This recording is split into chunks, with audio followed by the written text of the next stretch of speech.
The video you're about to see first aired on demand on the NFL Draft YouTube channel, but was originally part of our live shows here at Chat Sports. So if you want more NFL coverage, even as the offseason really hits a bit of a dead point, we've got you covered. Hit that sub button right now.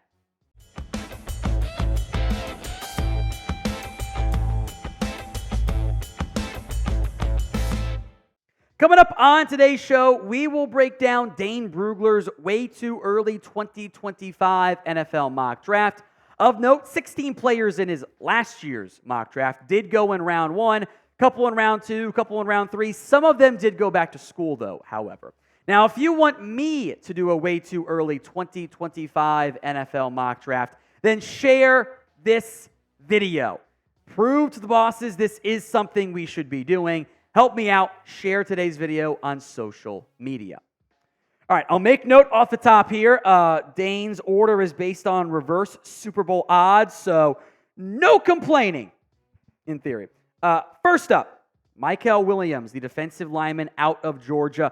The production, doesn't necessarily pop off the screen, but with only 4.5 sacks and 11 tackles, we said similar stuff like, hey, watch out for some of these other Georgia players in a year to come, and that ended up happening pretty accurately. I was a little surprised he was number one, but the hype around him from the NFL is real. Number two, a quarterback. It's Carson Beck out of Georgia, which I get the argument here. Hey, if they're picking 2 overall, maybe things did not go very well for Will Levis, new regime, etc. The quarterback class is not good. I'm not going to lie to you guys.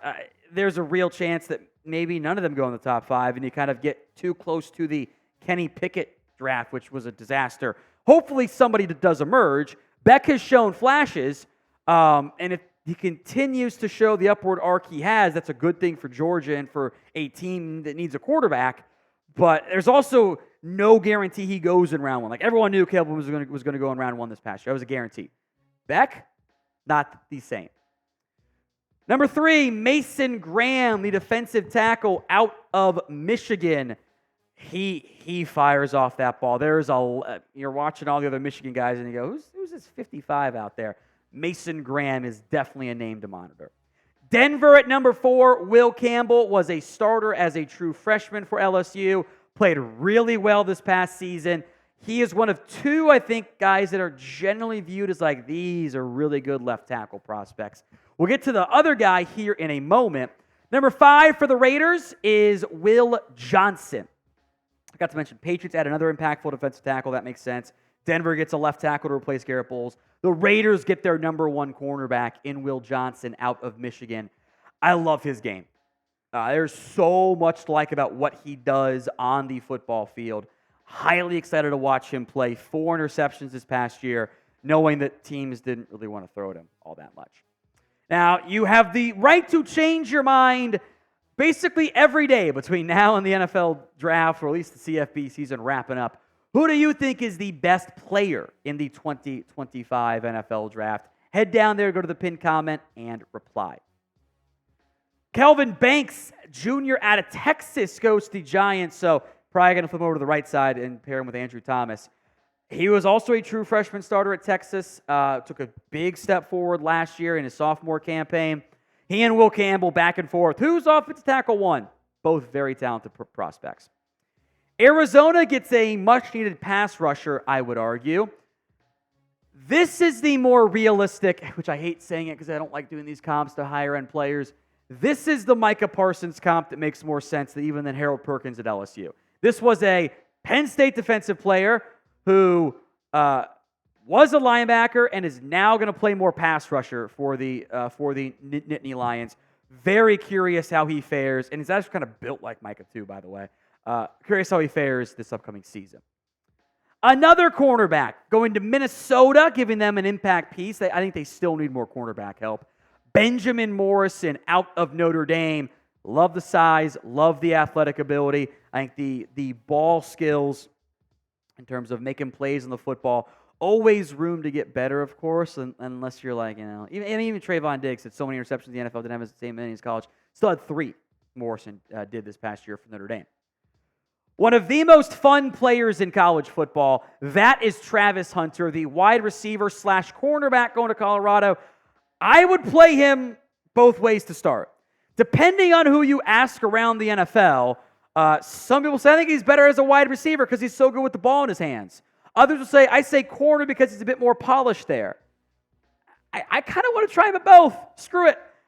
Saints, to an extent, could actually maybe use help at both come next offseason. Big fan of James Pierce's game. He's a little skinny. I thought he has shown some really good flashes, upside, athletic ability, impact, etc. Bucks get a pass rusher there. I'm focusing more on the players and the teams, so it's a 2025 mock after all. I could see Pierce challenging for even top 5 or above in this upcoming draft. Today's show is made possible by Prize Picks. Prize Picks is daily fantasy made easy. You pick more than, pick less than, and come out on top if you, of course, made the correct decisions. Prize Picks often has fun little goodies and bonuses and boosts, etc. The Demons and Goblins, for example. The Demons they're harder to hit, but if you do, you get a bigger payout. Goblins are easier to hit. The point projections are lower, whatever. And not quite the same high payout, but maybe you do a better job of hitting them all. If you're doing the Demons and or you're not doing Goblins, because I don't like doing it with Goblins, but you're just doing normal Prize Picks, I love the flex play. That way, if I get one wrong, I still end up on top, and they still give you a higher payout if you get all three. It's just not quite the same higher payout. Here's my NFL season-long Prize Picks play. Patrick Mahomes, more than passing yards, 43.5 or 4,350.5. More than Dak Prescott passing yards, more than CeeDee Lamb touchdowns, and more than Micah Parsons sacks. All 4 of those numbers are lower than what they had last year. It's basically a pick of, are they going to stay healthy? I vote yes. Go to prizepicks.com/CLNS and use code CLNS for a first deposit match up to $100. Links in the comments and the description of today's show. It's another first-round pick for the Washington Commanders here, but this is a different body type than what they have. Tetairoa McMillan out of Arizona is 6'5", at least that's his listed size there, by the way. Still has some room to grow, but I would not sleep on that Arizona offense. They've got some pretty good playmakers that you maybe didn't see if you weren't watching Pac-12 After Dark. RIP. Malachi Starks was probably the best defensive back for Georgia last year. And Lassiter, Bullard, and Smith all went like top 75 or something, so that should tell you how good he is. Lots of ability back there at safety for the Cole, too. I'm not sure they need a safety, but again, it's more about the players here. Harold Perkins Jr. is a very tough eval for me. He is not big enough at the moment to hang on the edge full time. He's listed at 6'1", 220, and I'm really not sure if that's even true in terms of his size. He has showcased playmaking as a pass rusher. I need to see more of him as an off-ball linebacker in coverage because I just think that inside linebacker is a better fit for him. My concern is that this might end up being less of like a hybrid player and more of a tweener, but he is like the guy I am most excited to watch this upcoming. I want to see how he takes a step forward in year 3 because the flashes are there. Number 14, and I don't agree with this one. Quinn Ewers, who Dane says will be a quote-unquote polarizing prospect, which is true. He made the right call going back to school. He is still young. He has experience. He has the arm talent. It is the consistency, the accuracy, especially deep ball throwing, and the mechanical footwork I despise, that has to be adjusted. They had 2 of the fastest receivers in football, A.D. Mitchell and Xavier Worthy, and especially outside of the Bama game, they completed 13 passes, 20-plus yards all season. The deep ball was just not good for Quinn Ewers. That has to get better or he's not going to work in the NFL. So will Quinn Ewers be a first-round pick? I'm sure we'll get plenty of Arch Manning comments in there.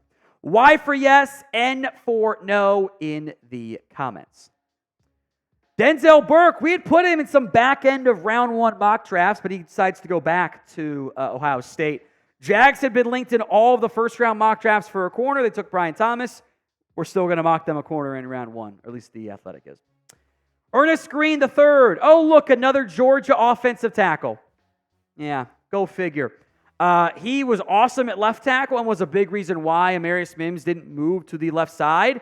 Left tackle was an area of concern for Cleveland next offseason. One of my favorite players is Luther Burden, the wide receiver from Missouri. I know he's not the biggest guy, but he's a playmaker. He had 14 yards per catch. He can make a bunch of big plays. He consistently gets some good yards, at the catch point, more than after the catch as well. Love his game. Fun fit in LA, too. I believe it's pronounced Dion, by the way, but Dion Walker, his nickname is D1, so I would assume that's just like the nickname and how it's actually pronounced. Get used to this name. 6'6", 350, and they put him at like edge sometimes. The obvious comp here is Jordan Davis.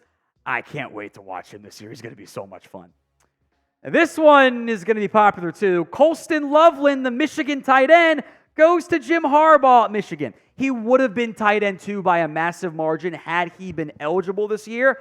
I don't know what the production will look like given the current quarterback uncertainty for Michigan.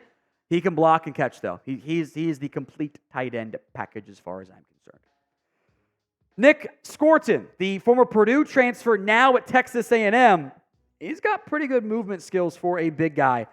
I can't wait to see how he does in the SEC.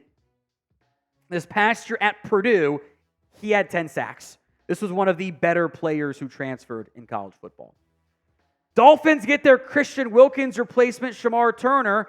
A couple good A&M players. Funny how that works out. Again, I'll make note with a lot of these guys in the other round 1 mock drafts, you're hoping for growth and being better. Shamar Turner is certainly one of those guys who's got to take the disruption into production. Here's Shedeur Sanders, the Colorado quarterback, goes to the New York Jets. I know he's the betting favorite to go number 1 overall right now. That's just because he's the most well-known guy. He would not have been a lock first-rounder this year. He's not a lock first-rounder in this year's class right now either. There is talent, though. I think consistency and handling pressure are things he has to do better, and this will be a must-watch player and team as far as I'm concerned in college football. So who ends up drafting Shedeur Sanders? I will make note the report of there were 4 teams. It's not true. Absolutely not true. And Dion might try to keep his kid out of the cold weather. It's not always how it works, my friend. But who will draft Shedeur? Sound off in the comments. Walter Nolan, remember I mentioned the upside stuff? That's this pick right here. Former 5-star recruit, one of the top-rated recruits as well, transferring to Ole Miss, has only flashed at A&M. Need more than just flashes.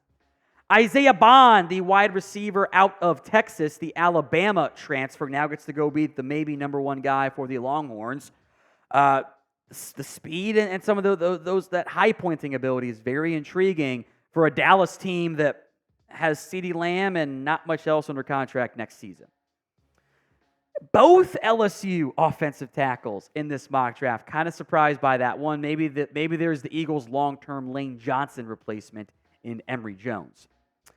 Danny Dennis Sutton out of Penn State. So 2 actually Penn State pass rushers after the other 2 guys got drafted last year. Listed at a big size, 6'5", 270. I think that fits what Houston could be looking for as kind of that more base end opposite some more twitched up guys. We are, your stop for NFL draft coverage. I know the 2024 draft is over. The 2025 draft videos will be right here on our NFL Draft YouTube channel. Hit that sub button right now. JT Tuimoloau, I'm glad he went back because I want to see more consistency. The flashes are there from the former 5-star recruits. And given that Trey Hendrickson might not be around for the long term, Sam Hubbard might not be either, I do think that's a good fit there in Cincinnati. Patrick Payton, the Florida State pass rusher to the Buffalo Bills, 12 TFLs, by the way, 7 sacks as well. I think there's room to add some frame for him. He was second in pressures behind Jared Verse, and the Bills have shown interest in that type of body type as well. The Lions get a wide receiver, originally from Michigan, by the way, Deion Burks, who I was at Purdue, had only 629 yards. The production wasn't great. Now transferring to Oklahoma. I feel like, these projections are even harder now because there's a lot of transfers on this list. So we're hoping / assuming they end up having big steps forward. Landon Jackson, who absolutely torched Alabama and got round 1 hype from Mel Kiper, wisely went back because as good as he was in that game, and it was an absolutely bonkers performance, 3.5 sacks, 3 TFLs, he had 3 sacks the rest of the season. So the great size listed at 6'7", 281, the rest of the games have to look more like that. The Niners get an offensive tackle, Josh Connerly, out of Oregon. He did get better as the year went on. It was a bit of a rough patch to begin the season, but the Oregon offense was very quick passing game, so hit him a little bit early on, and then he played better down the stretch. Niners need a new right tackle long term, and a left tackle at some point, too, to replace Trent Williams. Another guard, that's Tyler Booker, the Alabama guard who Dane calls the most talented prospect from the Nick Saban era to stay in Tuscaloosa for 2024. Big boy in the middle. That could be the potential Joe Thuney replacement down the line for the Chiefs. Who did Dane leave off his mock draft? There are plenty of names he left off because it changes drastically between now and even the week 1 and then week 12, et cetera, of college football. Drop a player name for me in the comments section. Some names to consider here. I was a little surprised no running backs made the list. Quinshawn Junkins at OSU and Ollie Gordon, among the 2 better ones there. Emeka Egbuka out of Ohio State, who we had hyped last year as a first-round pick. Trey Harris from Ole Miss, kind of a big step forward. Jonah Savnaya.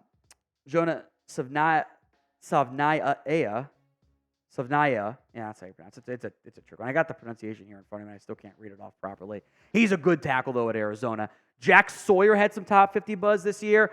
I like Princely Umanmielen out of the Florida to Ole Miss transfer. Don't sleep on him.